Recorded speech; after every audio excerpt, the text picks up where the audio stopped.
তবে সবচেয়ে ধন্যবাদ জানাই আমাদের স্পিকার সাহেবকে, উনাকে ধন্যবাদ জানাই। উনি মুসলমানের সন্তান, মুসলমানের মতো একটা কাজ করছে। আমাদের স্পিকার সাহেব নামাজের টাইম হইলে 1 মিনিটও ওভার হতে দেয় না। একজন এমপি বলছে এই বিলটা পাস করার পরে নামাজটা পরে পড়লে ভালো হয় না, উনি বলছেন নো ওয়েট, নামাজের জন্য, বিলের জন্য নো ওয়েট,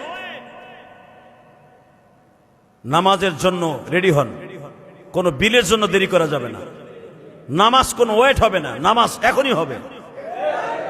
এই হাদিসের এই আলফাজটুকু আপনি জবান দিয়ে উচ্চারণ করার কারণে আপনার বিবি তো মারা গেছে এই গত মাসে, আমি ওয়াদা করতে পারি আপনার বিবি মাপ পাবে, আমি ওয়াদা করতে পারি আপনার বাবা মা মাপ পাবে।